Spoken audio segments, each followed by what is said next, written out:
Welcome back to another episode of the CSKA podcast. My name is Jared O'Leary. Each week we alternate between an interview with a guest and a solo episode where I unpack some scholarship. In this week's episode, I'm interviewing Amy Ko.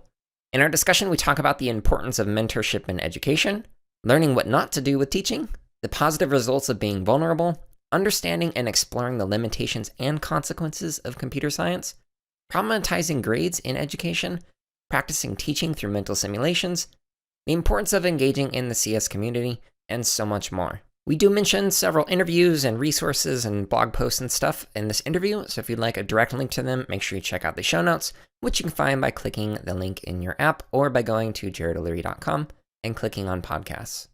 With that being said, we will now start the interview with an introduction by Amy. My name is Amy Ko. I'm a professor at the University of Washington, and I study programming, how people learn it, how they do it, how it affects the world. I teach a lot of different populations of people. I teach undergraduates, I teach master students, I teach doctoral students, and I teach a lot of different subjects. So information, design, user interfaces, software engineering, research methods. I also spend every summer teaching computer science to high school students through our Upward Bound program, and that serves a lot of our higher poverty schools in South King County. Can you tell me the story of how you got into computer science education? That one actually goes back quite a ways. I mean, the shorter version of this is that professionally, my interest in computer science really started off back in 2010 when Jan Cooney at the National Science Foundation had just started funding basic research on the topic. And so when I was looking for funding and looking for opportunities to do research, that was a great example of a way to express my interest in CS education while still doing research and working with doctoral students at the same time. But really, my interest in CS education started a lot earlier than that. I really fell in love with programming in middle school in seventh grade in my pre-algebra class. We had these TI-82 graphing calculators that we had to buy, and our math teacher taught us the basic programming language on it to just record a few formulas. And I just got so obsessed with creating things like little text adventures and other things. And so for me, CS education, what it looked like was this very personal thing, right? I spent a lot of time reading that calculator manual, trying to understand the programming language. In high school, I had a lot of random informal mentors. Like there was this Dutch exchange student who would hang out in the computer lab, and he taught me about variables and arrays and data structures and things that nobody else was there to teach me since we didn't have any computer science classes. And then I had this 2-year college student who would come for some reason I cannot explain to our high school and just hang out in our computer lab and challenge us with his homework assignments. I think maybe it was to get answers to his homework assignments, but he ended up just being a wonderful mentor and like showing me what computer science might look like in college and inspired me to really study it too. And so a lot of the CS education that I encountered when I was younger was really just through mentorship, through people passing down knowledge and really supporting and encouraging me and helping to build some identity. And I just ended up wanting to pay it forward. And so that interest in CS education lingered that whole time in that same way of me wanting to provide mentorship too. Okay, so that makes a lot of sense. One of the quotes that I read on your website is that you like to, quote, center curiosity, discovery, knowledge, learning, and teaching in work and in life, end quote. And so I'm curious, like, how do you center those things in your own teaching and learning? Yeah, that's a great question. In some ways, it mirrors my answer to the last question too, which is part of this is just my job. As a professor, that's really my responsibility, is to carry curiosity into the world and inspire other people to do discovery and fall in love with knowledge in the same way. So it kind of fits a lot of what I do as a professor. But it's not a coincidence that I'm a professor. I was always a really curious person growing up. I remember a lot of times when I was a child that my mom would take us to thrift shops and she would give us $5, my brother and I, and just say, let's go buy something and we'll take it apart together. And we would just spend the whole day going and picking out like blenders and microwaves and broken computer parts from a Goodwill store and then taking it home and just trying to figure out all of the different pieces that were inside of it. And that idea that we would learn what was inside and then tell each other about it and tell our friends about it and bring random components that we'd found to school and show our friends, that was just a really central part of my childhood. So a career in research and teaching that was about curiosity and discovery, that was just a really clear fit. I mean, even when I was a computer science undergraduate, I just remember thinking really clearly, I have no interest in being a software engineer when I grow up. What I want to do is follow my curiosity, and I'm curious about computing. So it seems like I should be a CS professor. In a professorship role, being able to engage in mentorship. So I'm curious, like obviously with grad students, it's much easier to kind of apply the mentorship model that you went through and the informal learning that you grew up with because you're usually working one-on-one or in small group. But how do you apply that in larger contexts? Yeah, that's a fascinating challenge, right? With a PhD student, there's an expectation that they're going to come and be mentored for years. Really, what the nature of that learning is a mentorship model. And so when I teach a class of 20 or 40 or even 200, 250 in some of my larger undergraduate classes, there is this time that it takes to really establish that that's the kind of relationship that I want to have with them.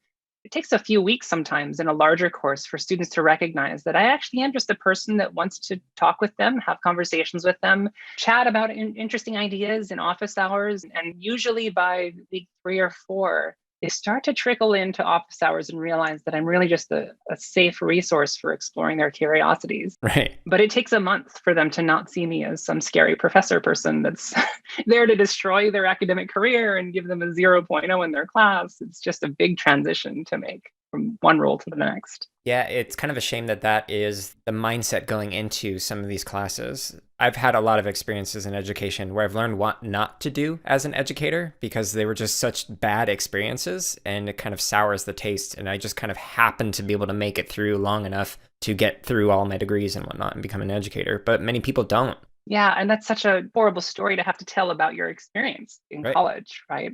Like surviving college is not what anybody that's a professor at a university wants the story to be. And yet, because a lot of professors don't have any preparation in teaching and we have very little access to professional development, it ends up being what happens as a result because we just don't know what else to do beyond that.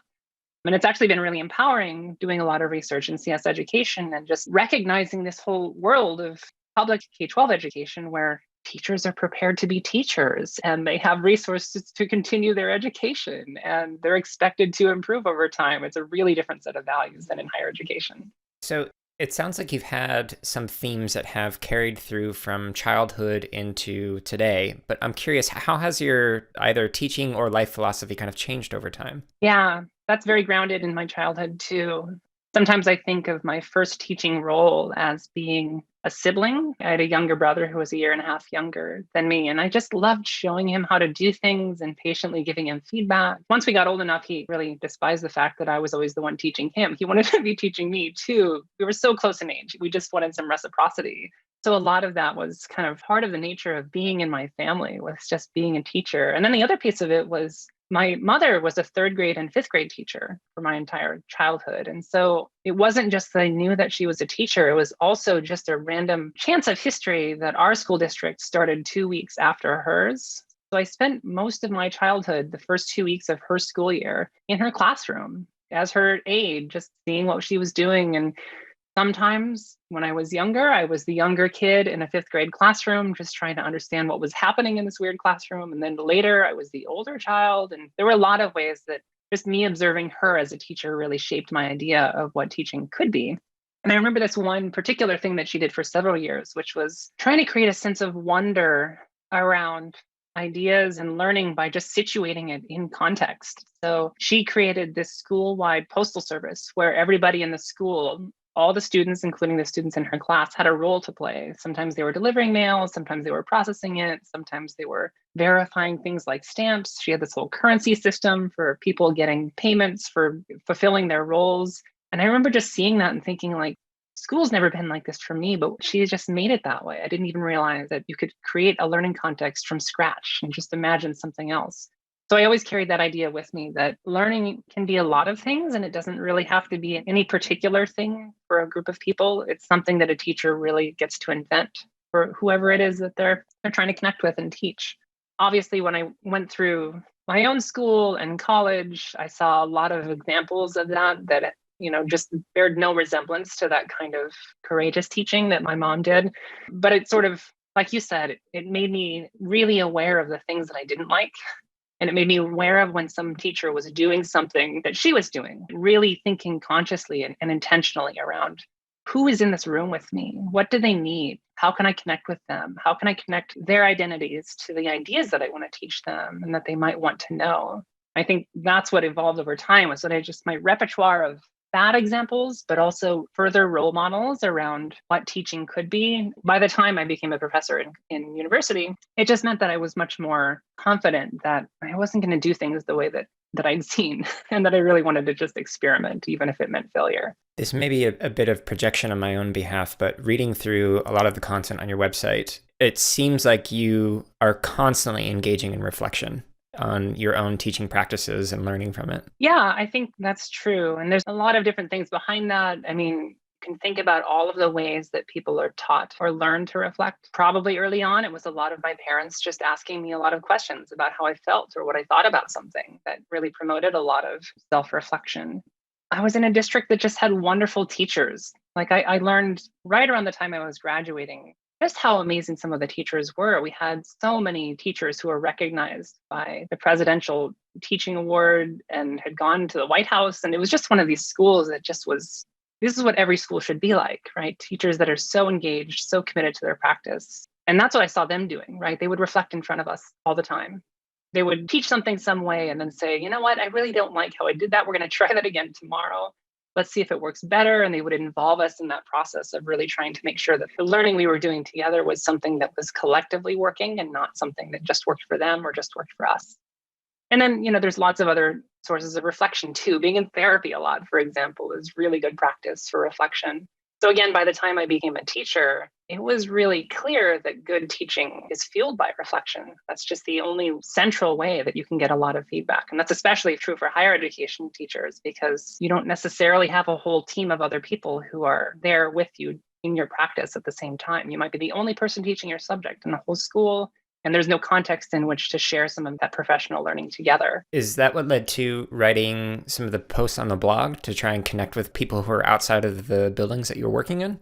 I think there's a couple of different things behind that. One is just I have always written in a diary to reflect. That's just always been a practice that I've had to really force myself to engage with what my thoughts are and reflect on them. And so the blog was really just an extension of that, where it just meant that I was suddenly sharing my thoughts to myself with other people. And, in many ways, it didn't really change much how I was writing or what I was writing. It was more just me working out ideas and trying to understand things in the open instead of privately. Mm-hmm. It has the nice side effect of me connecting with lots of people, right? Because sometimes those ideas resonate. Sometimes other people are grappling with those same challenges, and then I get to connect with them too. So that's led to a lot of wonderful relationships and encounters with other people in the world. And I think it's just taken a lot of courage to put those ideas out there. Yeah. And what are some ideas that surprised you in terms of how they resonated with others? When you're grappling with challenging things or you're struggling with something, there's a lot of other emotions wrapped up in those, right? You can imagine that you're the only person struggling with some teaching challenge. You can imagine you're the only one that doesn't understand something. So the surprising thing to me always is that I'm most likely to share the things that I don't think I understand and that I think are something that I'm alone in struggling with. And then every time I do that, I learn that there's a whole community of people who are struggling with the same thing and maybe have some other knowledge that they can share with me. And so it just leads to a kind of reciprocity across a community of people where I can learn so many things about how other people are managing struggles and challenges, not just in teaching, but really in anything. And there are other surprises too. I mean, I think part of my sharing is a way of demonstrating a kind of vulnerability. And it's been surprising to me that being vulnerable with a community has just led other people to reciprocate in their vulnerability too. So if I share secrets about myself, they come and share secrets back with me and sometimes with others too.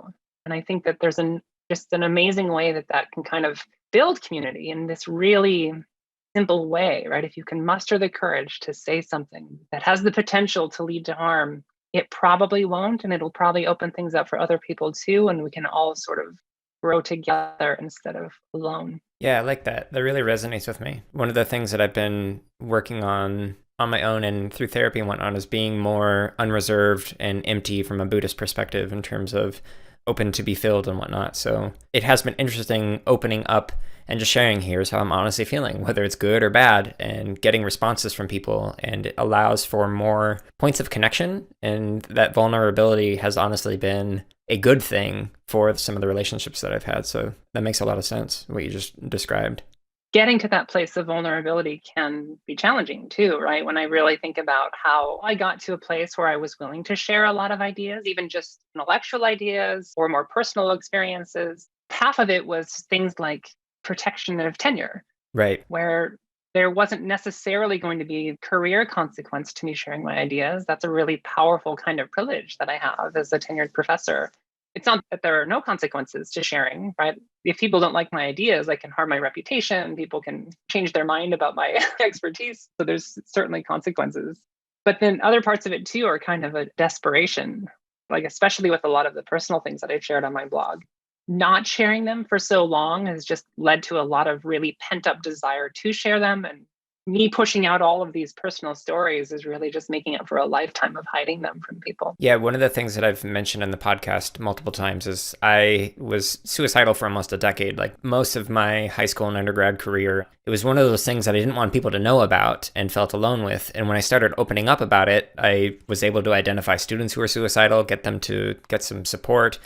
Like every time I just opened up more with things like that, it helped me. It also helped other people. And so I recently, in September, released a podcast on suicidality and just read a paper that I wrote on it. And it is the kind of topic where reading that paper, like I get choked up, if not just flat out start bawling through it because it's so personal. But it's scary trying to share stuff like that publicly, thinking out loud and being as vulnerable as it is with stuff like that. Yeah. So it definitely takes a lot of courage to do that. So I want to thank you as somebody who's read your works, like for your vulnerability in the many different topics that you've talked about. And what you're talking about with tenure, that makes a lot of sense. Like one of them, you were talking about some of the administrative stuff that goes on in higher education and the problems with it, and being able to have tenure and to be able to talk about those real problems that somebody who doesn't have tenure is also struggling through, it can really help them. So thank you. Yeah, and a lot of this applies to classrooms too, right? Like, how do you create a space for students to feel like they can share their whole selves?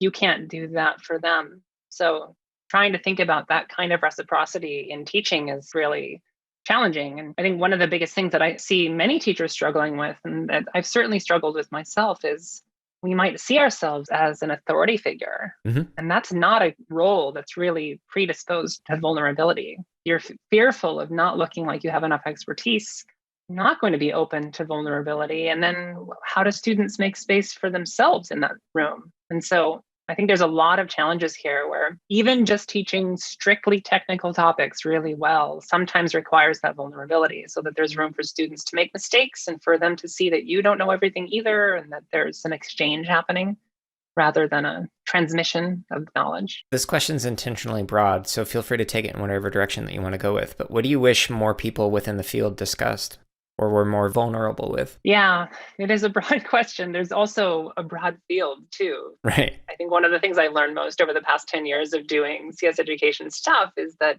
the world, let's say, of higher education CS is just so dramatically different than the world of K-12. And even in K-12, thinking about primary and secondary as a really different context is really important. And so there are different things that I wish each of those communities would think about and wonder about and really interrogate. In higher education, for example, I like to think of academia and higher education as a place where we develop as much confidence as possible in what we're talking about and have as much certainty as possible in what we're talking about. We want to be the source of what CS is and what it can be and what it's not. But it has this really negative consequence of just making us resistant to any other conceptions of what computer science is or can be, especially in how we teach it and what we teach about it. So, your typical computer scientist has a pretty strong idea around what a programming language is, how it shall be taught, what people shall use them for, and that doesn't leave a lot of room for innovation or connecting with students' identities or their interests.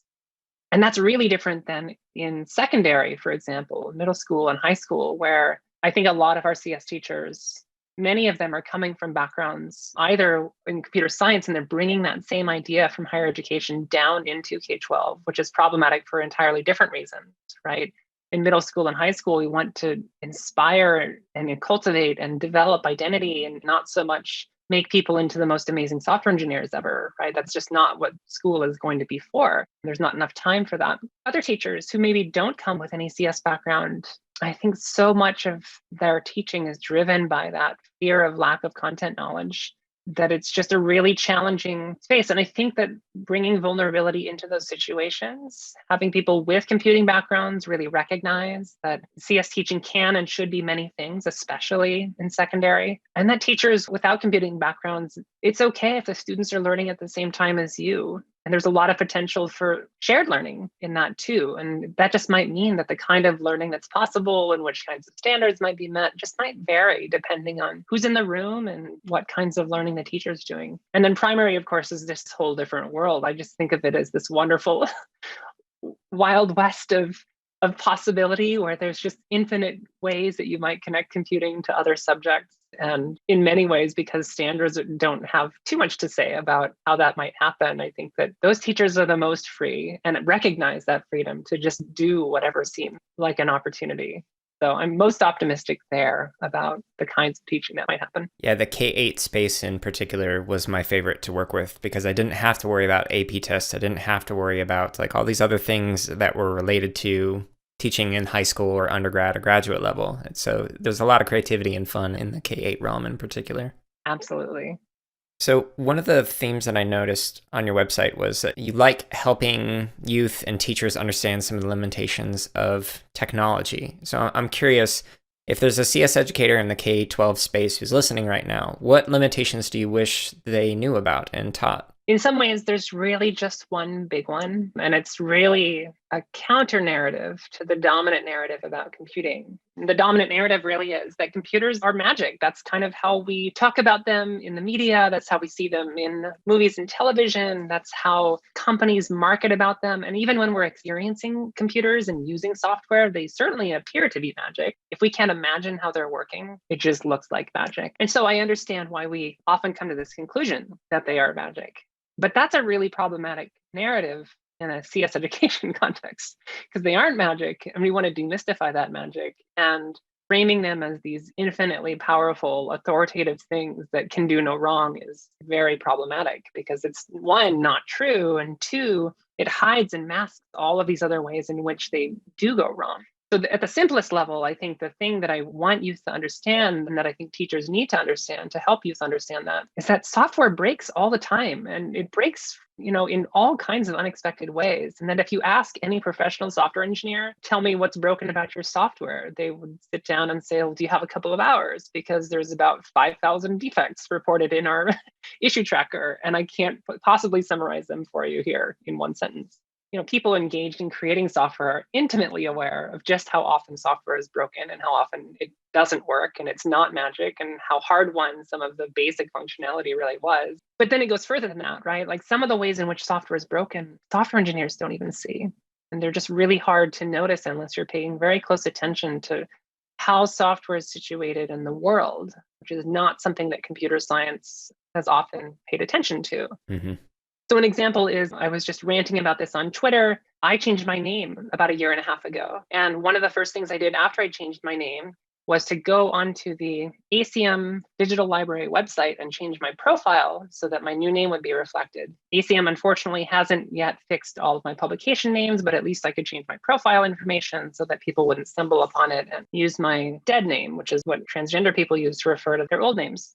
Today, I went to the profile to check on something and it had reverted. And ACM didn't notify me of this. They didn't tell me that there was some change to this. There was no notification. It probably was just some weird defect on their side. But there's a way that being trans and seeing your dead name is a really destabilizing thing. It kind of ruined my morning. Yeah. There was just not a lot of recovery from that. It just took me a while to just get over the idea that not only had I seen it, but there were just a whole who knows how many months, maybe this entire year, because I hadn't looked at it, of people just going there, identifying my work with something that's not my name anymore. And I guarantee you that software engineer did not think about that case. They did not think about that failure. They didn't think about that consequence. It was not part of their release plan.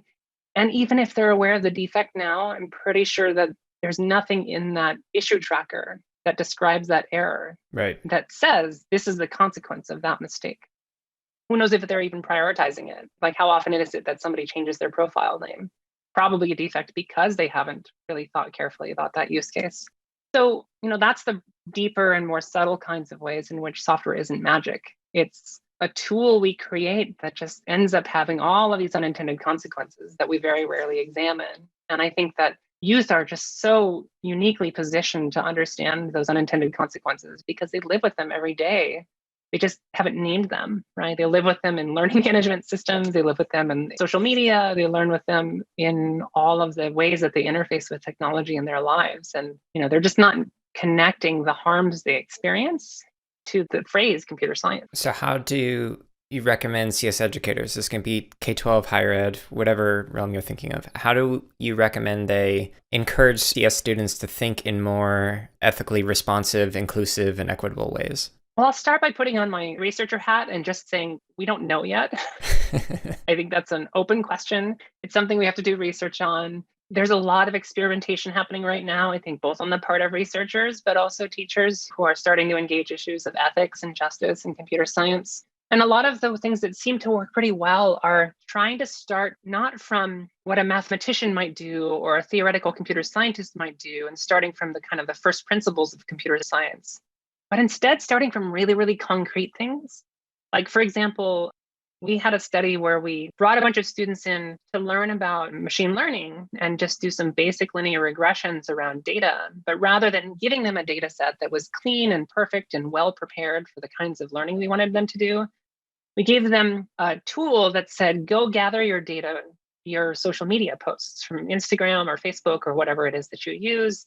And we're going to use that as the data for making these predictions. And there was this really magical thing that happened, that when they started seeing the regression make predictions based on their own data, instead of data that we'd curated for them, they had really intimate understandings of precisely why the regression was bad and why it wasn't making good predictions and what variables and features and factors were missing from the models that they had built, in ways when we just gave them the curated data, they didn't have any domain insight into what that data meant. And so when we asked them to think of things that might be wrong with the model, they just couldn't brainstorm anything. There was just nothing there for them to latch onto. So connecting, I think, these ideas of bias and modeling to students' lived experiences and to their own data sets that reflect their lived experiences, I think that's a really powerful possible direction that teachers might take. And were these biases discussed with the full group? Because often in educational settings, when students turn in something, only the teacher or the professor sees the thing that is turned in, and it's kind of like a one-on-one conversation. But when biases like these appear and students are reflecting on it, are they sharing it widely with the class? In this particular study, there wasn't a group context like that for them to do that sharing, but others have replicated some of these ideas. And when there is sharing of some of those things, even just voluntary, students start very quickly realizing the diversity of ways that things can go wrong. And I think that that's sort of this really clear link between ideas of diversity, equity, and inclusion in the context of technology and what it means to see that, right? When you leverage the diversity of experiences in a classroom as a way to teach the ways that technology doesn't account for diversity, it becomes really, really obvious how hard it is to make technology that really is responsive to all of the variation in the world. And then you can get into more subtle things, like you can start talking about things like conditionals in imperative programming languages and how they use Boolean logic to make decisions. And then connecting that with all of the different nuances in the decisions that we make as human beings and how they're almost never binary. And they always account for many different factors, not just the three variables that we have in our conditional expression. Right. Yeah, one of the things that I have kind of vocalized as a problem that I see in a lot of the K-8 space in particular is there's not enough room to account for solving problems and engaging in different perspective or different ways. So coming to different solutions and then kind of conversing about it. Because obviously when you go with a puzzle based and there's one right answer, there's not really an opportunity to discuss, well, what other possibilities are for this? So I personally have enjoyed projects where it's like, hey, we're trying to solve this problem that can be solved many different ways. Let's talk about it as a class, the different ways that were solved, what worked, why, what didn't work, why.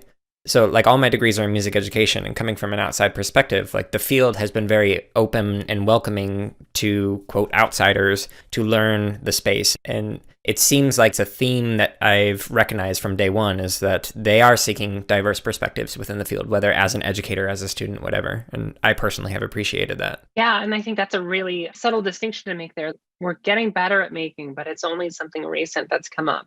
The students' perspectives and the teachers' perspectives, absolutely. Those are essential things to get right from an inclusion perspective and a pedagogical perspective. And then there's this whole other layer of diversity of all of the other experiences in the world that aren't represented in that classroom. Right. And the connection between a software designer or a software engineer or a software company having to interface with that diverse world. Software companies have not grappled with that diversity yet. Mm. And yet we're starting to see the effects of them kind of ignoring that diversity. And so talking about diversity as a subject of computer science, as a part of doing it, as a part of designing software, that's this new topic that I think is really central to kind of expanding the broader scope of computer science to include all of the other things that students are learning in their other classes, in history, in social studies, in English and humanities. That's where it starts touching on all of those other areas. So with that in mind, the idea of like solving many different problems in different ways and seeking diverse perspectives and whatnot, and going back to one of the first things we talked about with centering things around curiosity and discovery and whatnot, what are some of your thoughts on grades? Because I've seen some of your posts on it. I'm wondering if you could kind of summarize for listeners what your thoughts are on grades and how they relate to what we've been talking about. Yeah, grades. Everybody loves grades, right? No. I'm not sure anybody loves grades. I'm not sure teachers like grades. I'm not sure students like grades. I remember, the summer before starting as a professor, just really trying to grapple with the history of where they came from and why we have them, and reading some histories that I'm not sure are true, but they're certainly what we have documented, that there was a tutor at Cambridge University around the time that statistics was emerging in the 19th century as a powerful way of dealing with variation in industrial practices. And that tutor just said, well, what if school was like industry and we could actually deal with variation and tolerance, measure student performance? And that was it. Like that one idea back in, 1870 something, that brought us to where we are today. And so that history seems really important because we haven't always done it this way, right? We've always thought about teaching in diverse ways, and it hasn't always involved measurement of learning. And then secondly, I think, we just have to use that history to recognize what problem we think we're solving with it and remember that history. And when I think about grades, I think about it as really kind of trying to solve two distinct problems. One is problems of motivation, right?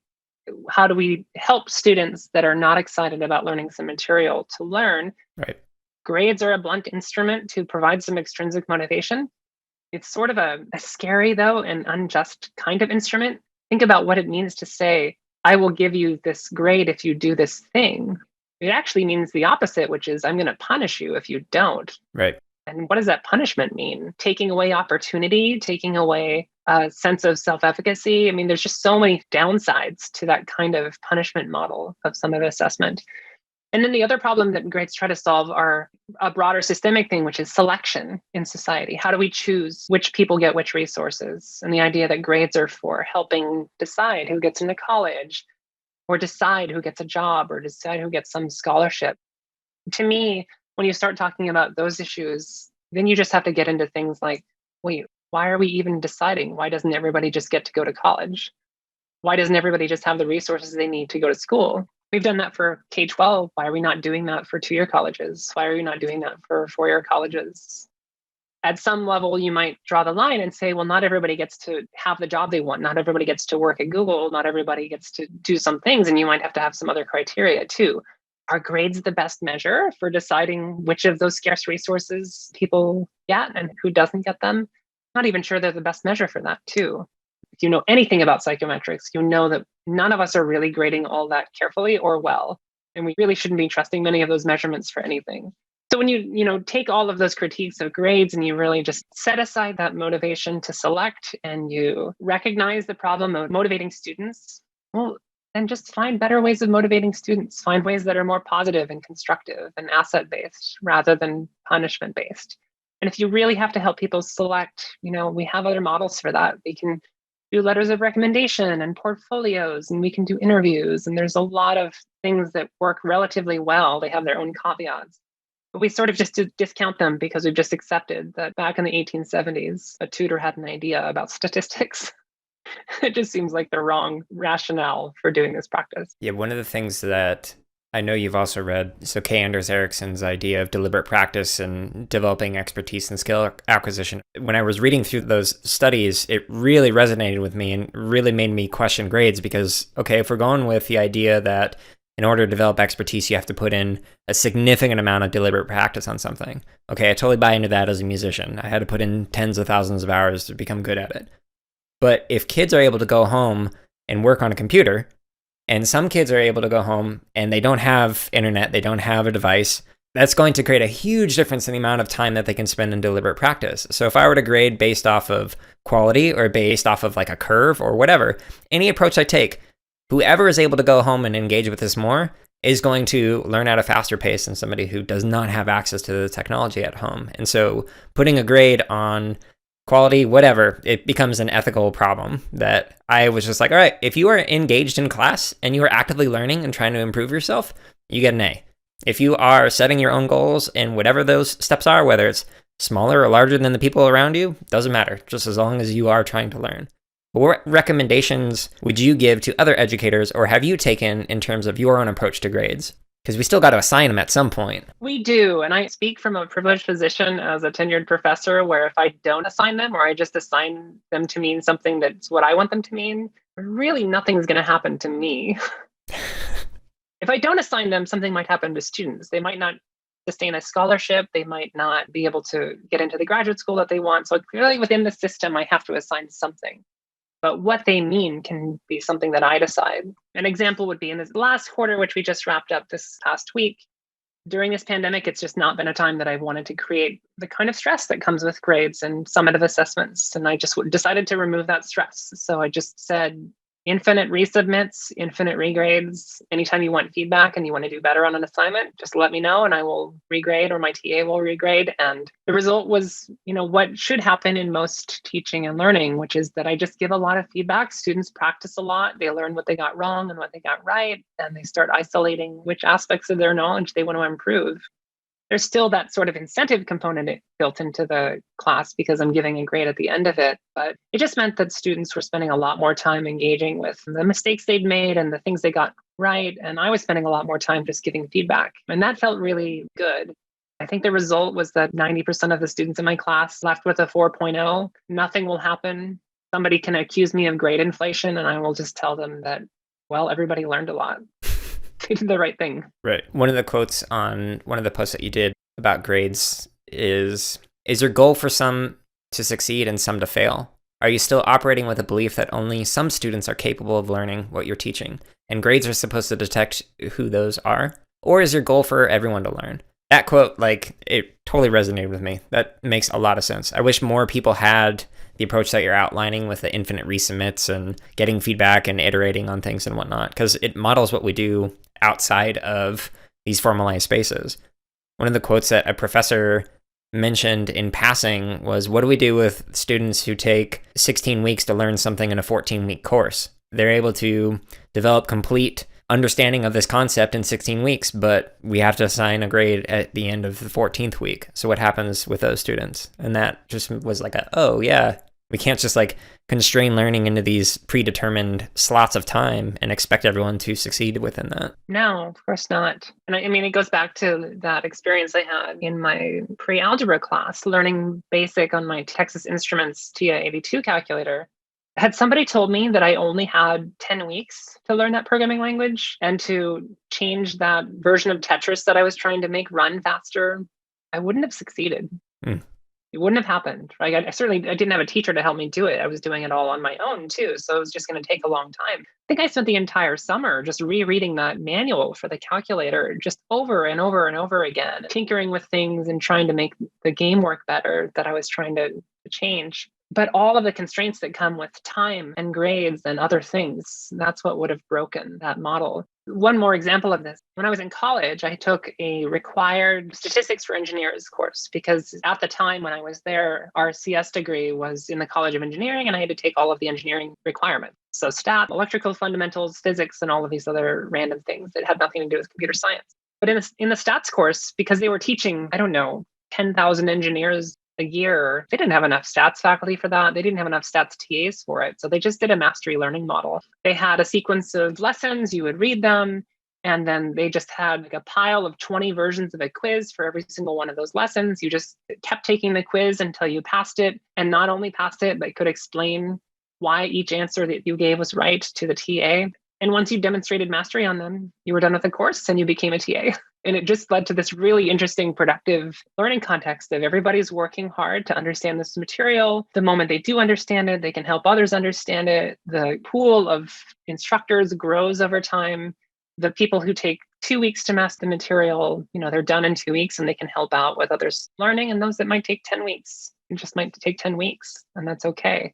And then the beautiful thing was, if it took longer than 10 weeks, when somebody got to the end of the quarter, they would just let you retake the class, replace the old grade with a new grade. And if it took you 20 weeks to get to that 4.0, then you did. So everybody got a 4.0 in that class every single time and eventually mastered that material. So if you were to just suddenly lose your memory, starting over blank slate right now in terms of relearning or gaining understanding in computer science or in pedagogy teaching, what would you do to develop your expertise in either of those areas?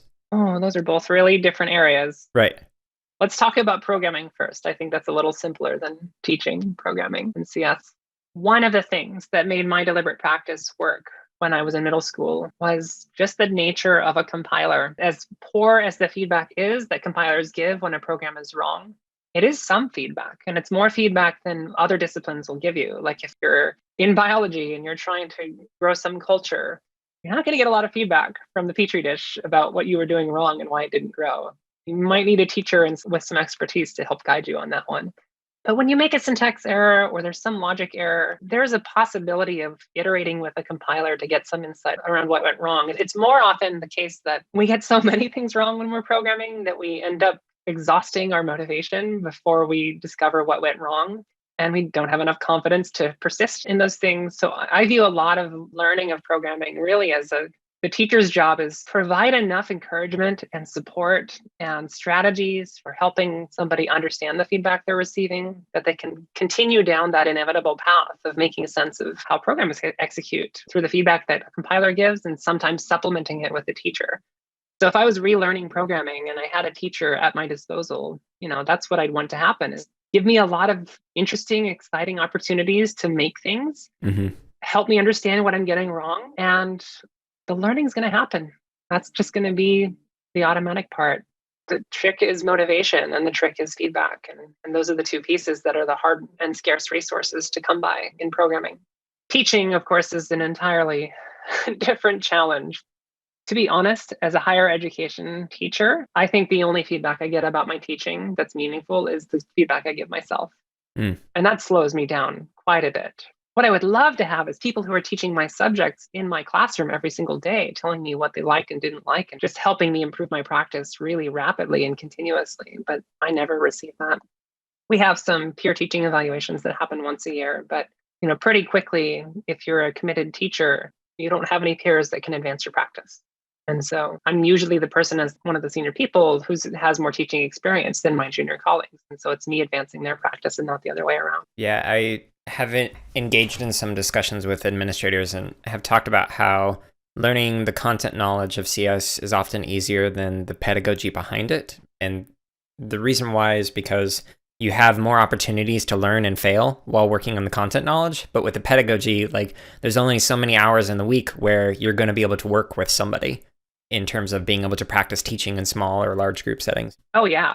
I teach courses that happen once a year at most, sometimes less frequently than that, which means that I'll teach a lesson and I'll give myself 10 minutes after class to just write down everything that went wrong. And it better be the case that my notes were good because I'm going to come back to them a year from then. And that's my only hope of doing better next time, was good notes about what was broken and what was successful about something. Yeah, it's a good point. When I interviewed Dan Schneider for the podcast, he was talking about how he really liked having in the elementary space, the same class several times in the day in a row. So you teach 5 of the exact same class and each time just change it a little bit, tweak it here and there and see how it changes. And that's one of the things I also really liked about being in the elementary space is you have the opportunity to just keep trying it over and over with different sets of kids and see what works and what doesn't.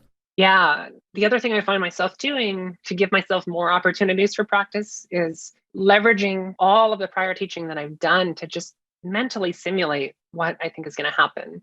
So I'll plan a bunch of activities for some class in one day. I've actually been doing a lot of that today for an upcoming course. And I'll find myself just like going through some slides and some instructions and just imagining what students might do, just pulling on all of the dozens and hundreds of students that I've taught before and just kind of thinking through what might go wrong here, what might work, what might be fun about this, what might be boring, what's going to be the confusing concept. And my mind ends up being the little laboratory for working through what I think is going to be successful and not. And then if I've really done a great job kind of elaborately constructing all of those simulations in my head, by the time I do teach it, I'll have a really good sense of what was wrong and right about that model that I had in my mind of what was going to happen. And over time, as I've gotten to be a better teacher, my predictions are better. I'm more and more certain and more right about what's going to happen in the classroom. And I can give that feedback to other teachers and make the same predictions for them. But if I was starting over, that's what I'd be missing. I'd be missing all of that prior knowledge to really shape my ability to do that more rapid reflection and experimentation in my head. Yeah, I really like that. I'd love to see some more research on that in particular. So I've read research on mental practice and in relation to like sports and like tactile physical things, but it's interesting thinking about it from a pedagogical standpoint in terms of simulating things. So like there have been studies that have shown that mental practice is about 80% as effective as actually physically doing it, whether it's like drumming or engaging in basketball or whatever it is that you're trying to learn. So it'd be interesting to see what would that look like from a pedagogical standpoint. How would you develop that? And I wondered, how much teachers just do this without even noticing. I have these moments like right before a class will start where I'll just have this sudden realization that something's going to break. And it's because I've been playing it out in my head over and over again, right? Or I had a dream about it the night before, or I was thinking about it in the shower, or, there's just all of these moments where you're really working through what's going to happen. And sometimes it's a little too late to make that change. Yep. What do you feel is holding back educators or the field, and what can we potentially do about it? That's a great question. I'm going to get really, really technical on this one. I think that most of the things that we create in computer science and most of the things that we create in the software industry, whether to support learning or not, whether they're a learning technology or an educational platform, or even just a general purpose programming language, they're just really bad. They're really poorly designed and hard to learn things. And it's not the case that, let's pick on a programming language like Java or Python or even Scratch. It's not the case that these are things that are kind of designed as they should be and shall always be. These are not things that come from nature. These are designed artifacts that teams come together and create and envision. And sometimes we just create things that are really, really complicated and confusing. And I think that a lot of that accidental complexity just gets in the way of a lot of teacher content knowledge, but also pedagogical content knowledge too. Yep. Like think about the content knowledge piece. How much time do we spend explaining to teachers how to observe the behavior of a Scratch program because it doesn't have any way of setting breakpoints and observing what's happening at runtime? Instead, you need to insert like 5,000 print statements or pause statements into each of the parts of your program. Right. That's just a poor design choice on the part of that platform. It's not some intrinsic thing that everybody needs to know about computer science. And then on the pedagogical content knowledge side of it, that ends up flowing into all of these other complications. Suddenly, you're not just having to know that that's a strategy for debugging in Scratch. You also have to know how to help people properly execute that strategy and notice the mistakes they've made when they've used that strategy. But that strategy never should have existed in the first place. It should have just been a better programming environment that reduced some of these complexities. So when I think about CS education compared to other fields like, let's say, math education or science education, we have so many more accidental design flaws that get in our way for teaching than exist in math or in physics or in chemistry. The number of things that can pop up in your math notation, there's not a software update for algebra notation right now. We settled on it. It is what it is. And we can all just focus on making that better. Computer science, even if we've settled on something for 5 years, we know it's going to be gone in another 5 years. And we're going to have to learn a whole bunch of other random stuff that doesn't work. Right. Your response reminds me a lot of an interview I did almost a year ago with Andreas Stefik. And he was talking about how they were basically had a control group and a treatment group. So like one group was using like, let's say Python, another group was using a placebo language that was like literally just random characters and whatnot. And they wanted to see how would Python compare against a programming language that was completely randomized. And so his summary of that, if people haven't listened to this and are listening to this episode, they should go check that one out. It's fascinating. There's another connection there too, programming language learning, which I think is something that we've done a lot of research on in our lab. Part of the reason that we focused on this really specific part of computer science education is because I want to get rid of that accidental complexity. I want it to be the case that no matter how poorly designed a language is, I can efficiently and effectively teach it to anybody so that they understand it and all of its warts and all of the things to watch out for, and can move on and get into the more interesting stuff like data structures and algorithms and ethics and everything else. But at the moment, until we can get people to understand programming languages really effectively and robustly, I think it's just going to be in the way of all of those other subjects. Yeah, you mentioned the PCK framework. That's one of the things that I like about, like, a variant that came out of that was TPAC. So it's like the thinking of the Venn diagram, the technological, the pedagogical, and the content knowledge, how those all overlap, and like how you have to know the platform that you're using, you have to know the content knowledge that you're using, and you have to know how to effectively like teach all of those things and how they work together.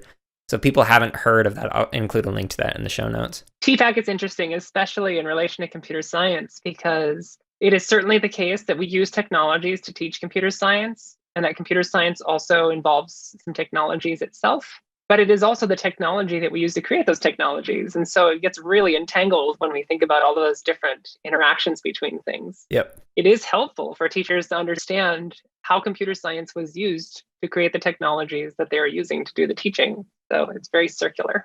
When I was looking at your website, you had an interesting page on it where it basically showed like the breakdown of what your workload was going to look like for each week, like for the upcoming year. And you're a very busy individual. So I'm curious, how do you handle the pressures of being an educator or a scholar and not get burned out from having such an intense workload in a field that is constantly changing and evolving? Yeah, that's a great question.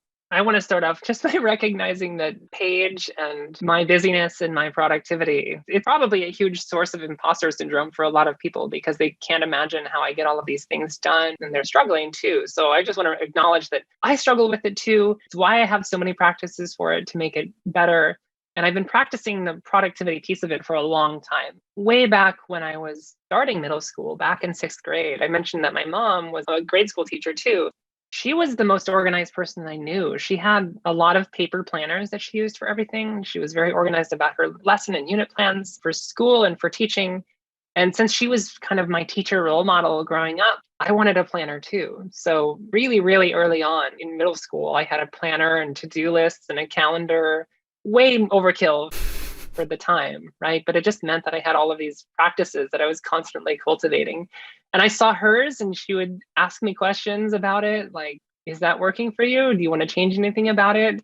We can go to this store at the mall and they can give you a different kind of to-do list if you want a different one. So the idea that we build practices to manage our time is something I learned really early on and then just got better at over time. What are ways outside of the productivity that you rest or disconnect from the busyness and being productive? Yeah, one of them is just the practice of drawing really sharp lines around things. I work fixed hours. I stop working at a certain time. I don't look at work emails after a certain time. I don't work on the weekends unless I've traded some weekday time for some weekend time. I'm really strict about how much time I give my job. There are weird edge cases being, as a professor, I'm supposed to follow my curiosity. So if I'm curious about something and I want to go follow it, does that work? Right. Is it not work? I don't really know. So there's some fuzzy boundaries there when it comes to research and scholarship, but I really do unplug from work in ways that I think sometimes other people struggle to do. I got good at that when I was a parent in graduate school. I wanted to have time for my family and be there with my family. And I just decided that grad school was going to be a 9-to-5 job. So I'd show up in the office at 9 and I'd leave at 5 and I'd know that I'd have 8 hours to get all of my classwork and research and other random service done. And it kind of meant that I didn't spend a lot of time socializing like a lot of my peers did. I just focused on my family and my research and then squeezed in social stuff into travel and other things. But it just meant that I wasn't thinking about work when I was doing other stuff. And that was really a nice way of kind of making space for other things that mattered in my life. I wish I did that in grad school. In particular, when I was working on my dissertation, I was working in a K-8 elementary school. So that was my 9 to 5, essentially. I was teaching at a community college at night, and then I was writing my dissertation on weeknights and on weekends, and like Christmas morning, like etc. Like there were no breaks. Family vacations, I was in Hawaii working on my dissertation on the beach. So that I do not recommend for anyone, and I have since moved away from that kind of work balance or lack of. What do you wish there was more research on that could inform your own practices? There are so many questions in computer science education that we don't have answers to. There's just so many different things. I am most curious, and I think I struggle the most with the ones that connect with students' identities. We have so many research papers about things like how to teach a particular concept in computer science, or how to assess a certain kind of knowledge in computer science, but we just don't have a lot that really connects in substance with who our students are and what that has to do with them learning computer science. An example of a project that one of my PhD students is working on, they've been really interested in how students think about careers in computer science and how their conceptions of careers ends up shaping their motivations in computer science classes and ends up determining what they value and don't value about what they're learning. And I think there's really interesting things there that are just so fundamental around what it even means to teach something well. Can you teach some theoretical concept in computer science well if students completely deny it as a legitimate thing to know from a career perspective? And if you're teaching it anyway, right, what are you doing? How are you connecting that to their identity? And if you never do, what is the consequence of that on how that knowledge plays out in their career? Because if they go and discount it as relevant, will they ever bring it to bear on any of the problems that they encounter in practice? And if they don't, then what was the point of teaching it in the first place at all? So I'd love to see that times all of the other random things around who students are and how they bring themselves into the classroom and how that shapes how they see what we teach and how we connect with their identities. Yeah, and are students entering in with their own blinders on? Like, if I had not been asking questions and kind of pursuing my own curiosities, I would not be doing this interview right now. Like, I wouldn't have gone into computer science as a field. Like, I would have continued with music education. So when you go into a class, like, here's my end goal of what I want to get out of this degree without realizing the potential other avenues you could go down while pursuing that degree. I don't know, it's just kind of narrowing. It is. And then sometimes it's narrowing and sometimes it's not. So an example is we found that some students, their career aspirations around computer science are actually not content-based. They're more economic stability-based. They're in computer science because they've grown up in poverty. And they've received the narrative that the only way to not be in poverty is to be in computer science. And that's a hard narrative to escape in a city like Seattle. And so they're totally open to learning whatever. They're just like, teach me anything I could possibly know about computer science, because anything that will get me to that stability is something that I want. And I'm just going to trust you that whatever you're teaching me is going to be that thing. Whereas others might come in with a really strict narrative around what computer science is, right? Computer science is all of the languages and APIs that appear on the job position descriptions on the hiring website. And those are the only things that are valid. And Microsoft and Google and Amazon get to decide what those are. And you do not, teacher, you are not the expert. Right.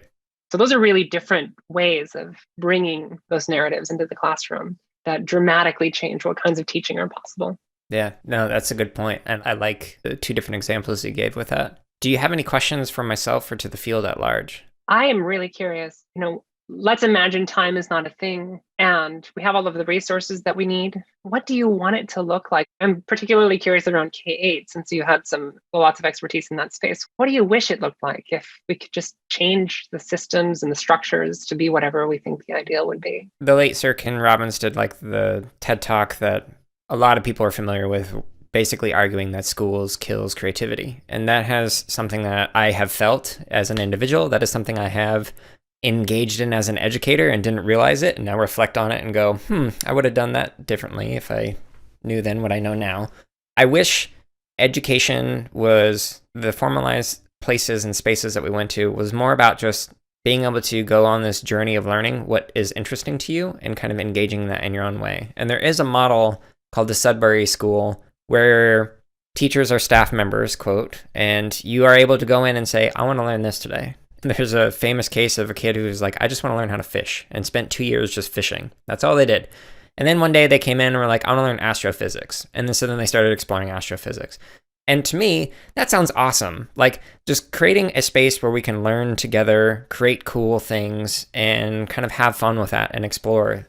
And part of this has to do from seeing how many courses and subject areas are now mandated in the K-12 space. It's diluting everything else that we're working on. And so we're learning surface level things on a lot of different topics, but never really having the opportunity to apply them in an interesting way and in a way that is meaningful to kids in their lives and in the communities that we work in. It's just we're all learning the same surface level stuff and doing nothing with it. And that is kind of a shame because then it positions these formalized spaces for learning and educators and whatnot as these outsiders that are disconnected or anachronistic with society and with what we want to do in life. So if I were to kind of change things, it would be to focus on let's have fun with learning and let's get rid of all this other excess mandates, whether it's grades or mandatory subject areas or whatever. But that's kind of my pie in the sky dream that I'd like to see. I love that vision. And I think it also is kind of points to this really tragic irony too of, being in higher education myself, where we have the freedom to create that system in higher ed, right? We can just get rid of all the prereqs and we can say, go learn whatever you want. And we can teach our classes however we want because there's nobody that's really telling us how they're taught or what kinds of methods we use. We have that freedom in higher ed, but we don't use it for any of that. It's just not at all there because our imaginations are too small, honestly, right? And the resources we have to learn to be great teachers are too small too. And then, your imaginations in K-12 are not limiting. You can imagine all these other different ways of it, but then there's constraints. So we should just trade places. It's fascinating, like working within and outside of the system and like all the constraints and the affordances that are possible within the educational space. I love it on one hand, and the other hand, I see so many problems that I want to be able to fix or address and whatnot. It's sometimes overwhelming. Yeah, that's a big gap, right, between our imaginations and the amount of work it takes to make change happen. Struggled a lot with that, especially taking on administrative roles in higher education. The reality of change, whether we like it or not, just being really, really challenging and slow. And if we do it really, really well, sometimes it will happen and it will be incremental.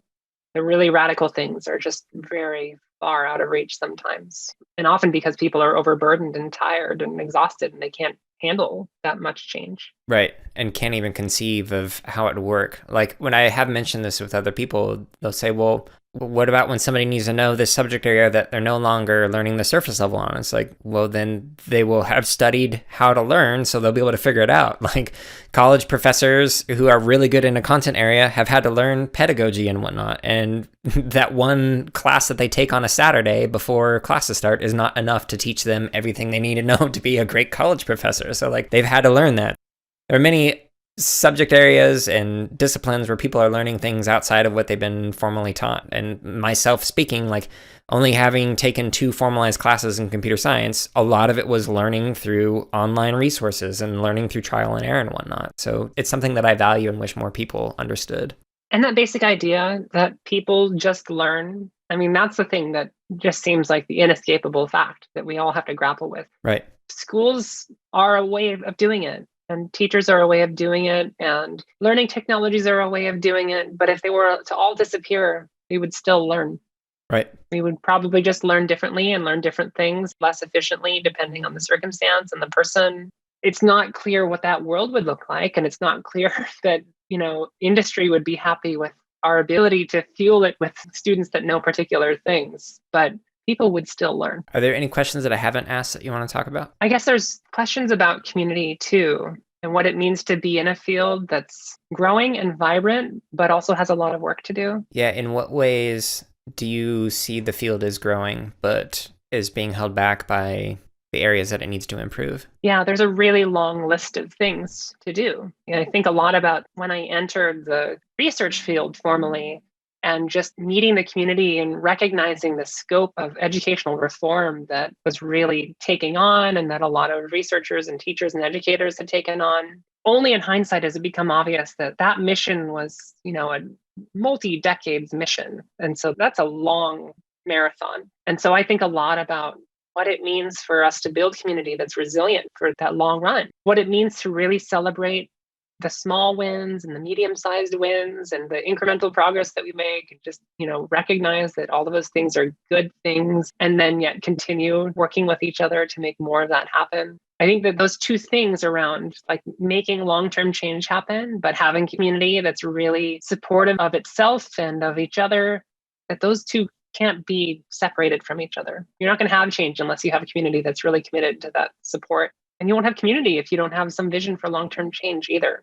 So I hope we continue cultivating that and supporting each other so that we can keep that change going. So if you had, let's say, a PhD student coming in and isn't really familiar with the community and is asking for advice on, well, how do I get in touch with the community and learn and grow from others within the field, what advice would you recommend for them? Resources for one. So I think our community's created so many wonderful resources around which communities exist, what different types of reform efforts exist. Like any really diverse community, it's very scattered and there's information everywhere. And so a lot of our effort has to go into organizing some of that so that people can find simpler front doors to it.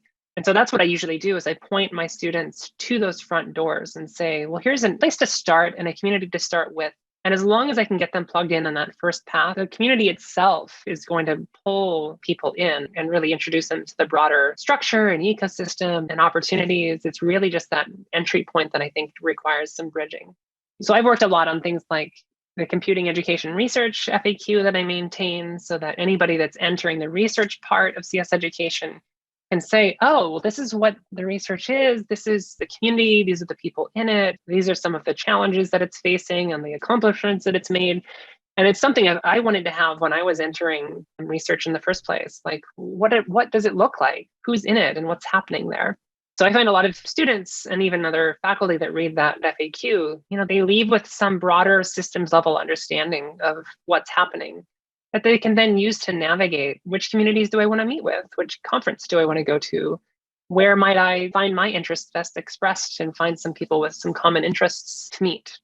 So I think that navigational kind of content is really important. Yeah, one thing that I'd add on to that, having given this advice before, is don't just go to those communities and spaces and be in a corner with other new people within the community. Go up to the senior scholar and just ask questions about their work and their research interests and whatnot, and just get to know people. People are willing to and love talking about what they're interested in. Absolutely. And I think senior people want that to happen too, because we're not just interested in talking to the people that we already know. We're interested in newcomers as well.